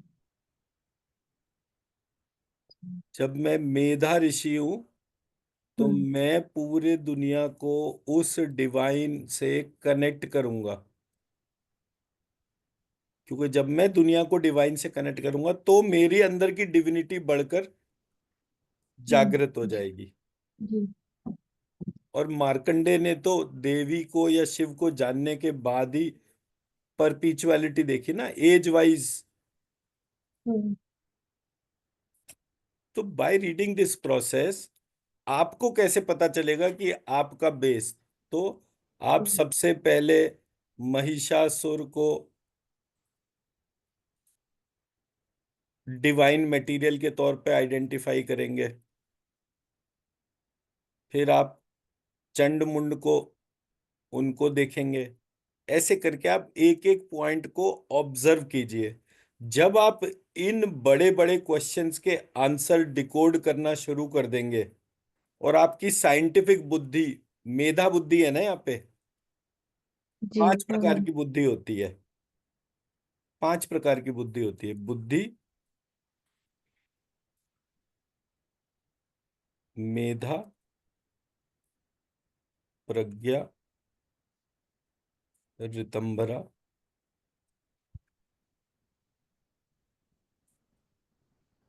विवेक। 1 2 3 4 5, ये कैटेगरीज हैं। बुद्धि हम्म, कह बुद्धि कहते हैं डिस्टिंक्शन टू डिस्टिंग्विश को। जी, फर्स्ट लेवल हो गया, क्या आप दो चीजों में भेद कर सकते हैं या नहीं कर सकते।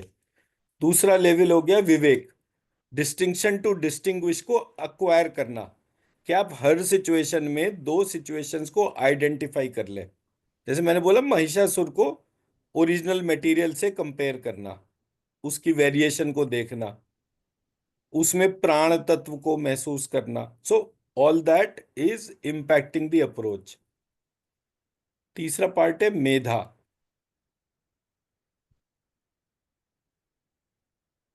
जब when you are able to extract the divine juice, हम्म तो वो मेधा बुद्धि बनती है। फिर प्रज्ञा। प्रज्ञा तब होती है जब आप सेल्फ क्रिएशन करना शुरू कर देते हैं।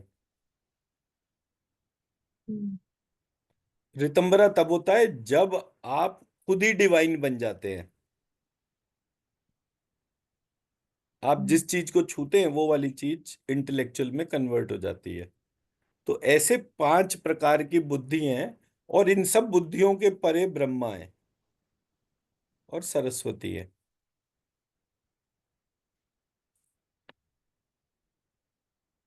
तो जब आप एक प्रकार से पूरे सिस्टम को ऑब्जर्व करेंगे, उसके डीपर डिटेल्स को देखना शुरू करेंगे, और ये पूरी चीज बहुत मन से करनी होगी।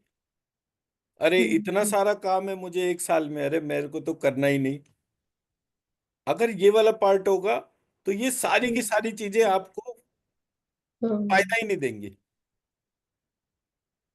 हम्म तो जब आप अपने पर्सनालिटी को 1 करोड़ या उससे भी ज्यादा के लेवल का विजुअलाइज करेंगे, जी तब आपको पता चलेगा कि हाँ, मुझे मेरे अंदर कितना काम करना पड़ेगा। हम्म ये 2 तरीके के लोग रहते हैं। एक तो हाँ, वो है कि जो हर समय हाय हाय करते रहते हैं, हाय मैंने ये तुम्हारे चक्कर में अपना करियर कॉम्प्रोमाइज कर लिया, हाय मैंने ये कर लिया, हाय मैंने वो कर लिया। दूसरे वो हैं जो शांति से बैठ के उस समय का सदुपयोग करते हैं, जी कि मुझे अब इतने समय तक ऐसे रहना है, तो मैं मेरे अगले वर्जन के लिए अपने आप को प्रिपेयर करूं। हम्म तो प्रॉब्लम आती क्यों है? प्रॉब्लम इसलिए आती है क्योंकि मेरे को कोई बड़ा काम करना है। मेरे गुरुजी क्या बोलते थे? मैं हमेशा ही कहता था, गुरुजी देखिए ना, पैसे नहीं आ रहे हैं, इतनी दिक्कत हो रही है। तो गुरुजी कहते, बेटा जिनके ना भवन बड़े बनने होते हैं ना, उन जगह की बुनियाद भी गहरी खुदती है। मतलब आपको अगर बड़ी बिल्डिंग बनानी है तो आपको फाउंडेशन भी तो बहुत गहरी करनी पड़ेगी ना। जी झोपड़ी तो पृथ्वी पर ही 4 ईंटें रख के झोपड़ी तो डाल ही लेते हैं ना।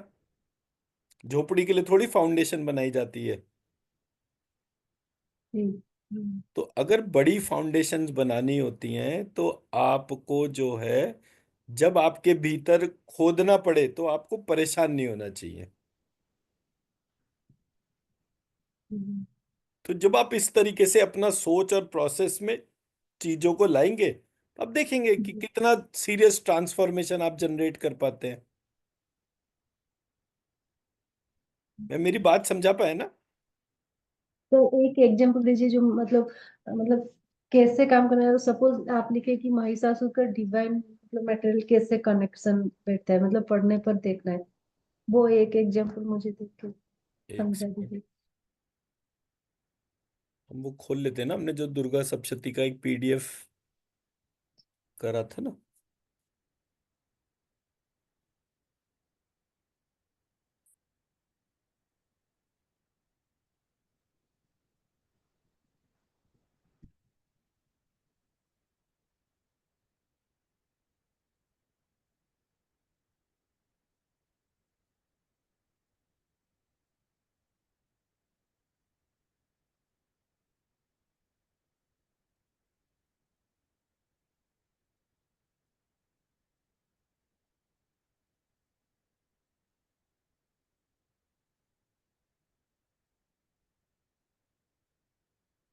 मेरी स्क्रीन दिख रही है आपको?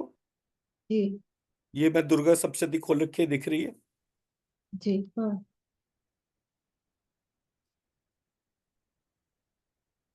अब यहां से ये चैप्टर यहां से शुरू होता है। अब जब आप दुर्गा सप्तशती को लिखेंगे तो आप यहां से इस पॉइंट से शुरू करेंगे। तो आप सबसे पहले क्या लिखेंगे? ब्रह्म वशिष्ठ, विश्वामित्र।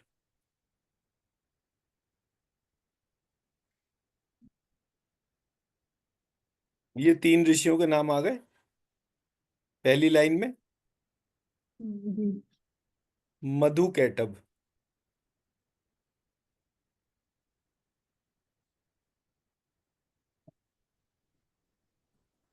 ठीक है जी। अब जी। जब आप मधु कैटभ लिखेंगे तो यहां पर जो है बाय डिफॉल्ट महाकाली का चैप्टर आ जाएगा, कि ये हम्म। चैप्टर जब आप खोलेंगे तो यहां पर जी। महाकाली नाम लिखा हुआ है। जी। नेक्स्ट पे गए तो यहाँ पर मधु कैटभ के साथ में यहाँ पर रेता लिखा हुआ है। ये आपने एक पॉइंट बना लिया। फिर सेकंड पॉइंट पे गए, बुद्धि स्वरूपिण्य, यहाँ बुद्धि लिख दिया। हम्म। फिर महिषासुर, यहाँ मधु कैटभ की बजाय महिषासुर, जी। और उसकी सेना लिख दिया। अब महिषासुर और सेना, अब सेना में जितने भी पात्र लिखे हुए हैं इस चैप्टर में उन सबके हम्म। नाम लिख लेंगे आप। ये महिषासुर की सेना में कौन कौन सेनापति थे। जी। हम्म। ठीक। फिर उसके बाद जो है महिषासुर से ने ब्रह्म वशिष्ठ विश्वामित्र विमुक्ता भवा, रम रक्त स्वरूपिण्य, फिर तीसरा रक्त बन गया, और महिषासुर की सेना की बजाय महिषासुर आ गया, हम्म। और रक्त स्वरूपिण्य, ये रक्त से संबंध हो गया, और तीसरा जो है वो आ गया शुद्धा स्वरूप, हम्म। और ये तीनों में महालक्ष्मी, हम्म। और ये यहाँ पर आ गया देव वंदिता, देवताओं की वंदना। तो एक दो तीन ऐसे करके तीन पार्ट पता चले। तो एक में आपको महाकाली के बारे में पता चला, एक में महालक्ष्मी के बारे में पता चला, जी। और फिर इसी तरह से तीसरा पार्ट। हम्म। अब आपको ब्रह्म, हम्म। वशिष्ठ, जी। विश्वामित्र, मधु जी। कैटभ, हम्म। महाकाली, हम्म। महिषासुर की सेना, महिषासुर, देवताओं की वंदना, हम्म। महालक्ष्मी, तो महाकाली महालक्ष्मी, तो जब रहस्य पढ़ेंगी तो पता चलेगा सबसे पहले महालक्ष्मी आई। तो आपको जी। चैप्टर 2 3 4 सबसे पहले पढ़ना है। हाँ। इंडेक्सिंग हो गई ना पूरी चीज की। तो जब आप एक कोई प्रक्रिया शुरू करेंगी, पात्रों को डिफाइन करेंगे कि अब इसको ऐसे मानिए जैसे आप फिल्म स्क्रिप्ट लिख रहे हैं, तो फिल्म की हम्म। स्क्रिप्ट लिख रहे हैं तो किस तरह से एक स्टोरी होगी, स्टोरी हम्म। में पात्र होंगे, पात्र के कैरेक्टराइजेशन होंगे, कौन सा पात्र किस कैरेक्टर से आपने आइडेंटिफाई करा, ऐसे करके आप एक ब्रॉडर माइंड मैप बनाएंगे पहले। जी। उस माइंड मैप के बाद फिर आप कहानी पढ़ेंगे तो हर जगह ये ब्रह्मा जी के बारे में कहाँ लिखा है, वशिष्ठ जी हम्म। के बारे में कहाँ लिखा है, क्या ये सिर्फ यहीं पर ही लिखा है, अंदर भी लिखा है, तो ये स्टोरी टेलर है, तो और इसमें कहानी में क्या है। तो जब आप चैप्टर 1 खोलेंगे तो वहां पता चलेगा एक मेधा ऋषि हुए, एक वैश्य हुआ, और एक राजा हुआ, हम्म। और फिर उन्होंने कहानी शुरू करी। तो कहानी जो है वो एक दो तीन तीन पार्ट में बटी हुई है। ये पहला पार्ट है, दूसरा पार्ट है, तीसरा पार्ट है। हम्म। पढ़ना सबसे पहले सेकंड पार्ट है, फिर थर्ड पार्ट है, फिर फर्स्ट पार्ट पढ़ना है। ये जी। अप्रोच का पार्ट हो गया। हम्म। मैं मेरी बात समझा पाया। जी। हाँ। ऐसे ही ब्रह्म, वशिष्ठ, विश्वामित्र, सबसे पहले विश्वामित्र फिर वशिष्ठ फिर ब्रह्म, या वशिष्ठ विश्वामित्र फिर ब्रह्म, इनके नाम इनके ऑर्डर, ऐसे करके आपको एक एक पॉइंट जो है एक इसका आइडेंटिफाई करना है। जब आप उसको आइडेंटिफाई करेंगे फिर आप अपने क्वेश्चंस बनाना शुरू करेंगे। इत्तेफाक मेरा ये था कि मैं उस टाइम पर जब मैंने पहली बार ये पढ़ रहा था उसके बाद सबसे पहली चीज मुझे 9 चक्रास वाला पार्ट पता चला था। तो क्योंकि 9 चक्रा वाला पार्ट पता चला था तो मैंने हम्म। सारे राक्षसों को गिना तो वो भी 9 ही निकले। जी। तो मैं मैप कर पाया। हम्म, तो जी प्रैक्टिकली एक एक चीज को लेकर चलेंगे, उसको रिजॉल्व करेंगे, तब वो जो है रिजॉल्व हो जाएगी। दो तीन बुक्स में आपको इस तरह से करा दूंगा, एक ये करवा दूंगा, एक पंचतंत्र करवा दूंगा। जी। पंचतंत्र बड़ी सिंपल है, मतलब आप किसी को सुनाना समझाना भी चाहेंगे तो आपको डिफिकल्टी नहीं लगेगी। और पूरी बुक के संस्कृत और हिंदी दोनों ट्रांसलेशन अवेलेबल है। हम्म, हम्म, मतलब जैसे मैं यहाँ पर,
ये मैंने आपको लिंक शेयर कर दिया। जी तो आप बुक डाउनलोड कर लेंगे, डाउनलोड करने के बाद फिर हम इसको डिस्कस कर लेंगे, इसके चैप्टराइजेशन को समझ लेंगे, स्ट्रक्चर्स को समझ लेंगे, क्या पार्ट जी कैसे कराए, सो लाइकवाइज। जी तो आज आप पहले करिए और फिर मेरे को बताइएगा। जरूरत पड़ेगी तो हम शाम की क्लास, अगर आज संडे है ना, जी। हाँ, हाँ, तो अगर ठीक लगेगा है। तो हम आधे घंटे पहले एक दफा डिस्कस कर लेंगे इस पार्ट को। जी आप जो भी दिन भर में कर पाएंगे उसके तौर पे इसके दोनों की पीडीएफ सामने रख लीजिएगा, बेसिक पार्ट को रख लीजिएगा, पात्र नोट कर लीजिएगा, हो गया पार्ट पूरा। जी। हम्म, ठीक है ना। जी अच्छे पार्ट जैसे ढूंढने के तौर पे तो महिषासुर के ध्यान में रख के जो है आप, what all objects are there in space, तो इस पॉइंट को गूगल कर लीजिएगा। हम्म, तो पूरी स्पेस में है क्या क्या। जी तो जब बेस देखेंगे तो बेस में जो है, तो जैसे एक सेल होता है, टिश्यू होता है, ऑर्गन होता है, सिम्टम होता है, उसी तरह से सोलर जी सिस्टम, सोलर सिस्टम से गैलेक्सी, मिल्की वे, यूनिवर्स, ऐसे करके वो उसकी ब्रॉडर वो आएगी। फिर सोलर सिस्टम में भी कौन से मटेरियल से ये बने होते हैं, स्पेस में कितने एलिमेंट्स हैं, ऐसे करके आप वो ब्रॉडर क्वेश्चंस अपने प्लान कर सकते हैं। हम्म, जी तो फिर आपको देखने समझने में बड़ी आसानी हो जाएगी। हम्म, और नोट्स कैसे बनाने चाहिए उसके ऊपर भी एक छोटा सा वो देख लीजिएगा, सो दैट कि आप जब भी अपने नोट्स बनाएं तो वो हम्म, यूज किए जा सकें एक बुक की फॉर्म में। हम्म, हम्म, जी जब आप मेहनत कर ही रहे हैं तो एक दफे उसको स्ट्रक्चरिंग देख लीजिए।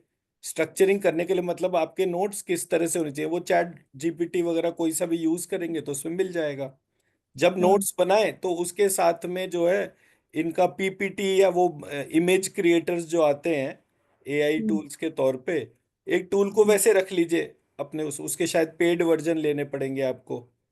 तो जब आपने अपने नोट्स बनाए तो नोट्स बनाने पर जैसे कल मैंने बोला 9 चक्रास है, 9 चक्रास का जी प्लॉट करेंगे तो कुंडलिनी की शेप बनेगी।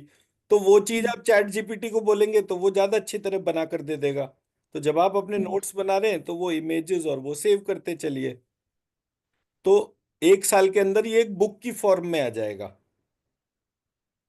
जी तो जब मटेरियल आप जो ढूंढेंगे, आप उस पर काम करेंगे, अपनी ऑब्जर्वेशन डालेंगे, पैरेलली हम ये जो चीजें जिसकी हम बात कर रहे हैं, इसको बीमारियों से कैसे कनेक्ट करना है, बीमारी हम्म। रिजॉल्व कैसे करनी है, कौन सी बीमारी किस तरह से रिजॉल्व होती है, उसके लिए भी तो एक साइंटिफिक प्लॉट तैयार हो जाएगा ना। हाँ जी। ऐसे करके इसको आपने अप्रोच करना है पूरे प्रक्रिया को। जी। एंड बड़ा इंटरेस्टिंग है, मतलब पंचतंत्र आप देखेंगे पढ़ेंगे तो आपको बड़ा मजा आएगा। छोटे से छोटे पॉइंट पर भी इतना मटेरियल दे दिया उसने, क्योंकि हम्म। हिंदी संस्कृत में दोनों में होता है ना, तो आप एक साथ क्रॉस हाँ। कर सकते हैं। जो बाजार में कॉमिक्स फॉर्म में पंचतंत्र आते हैं वो काम के ही नहीं होते, बेकार होते हैं। हम्म। ठीक है जी।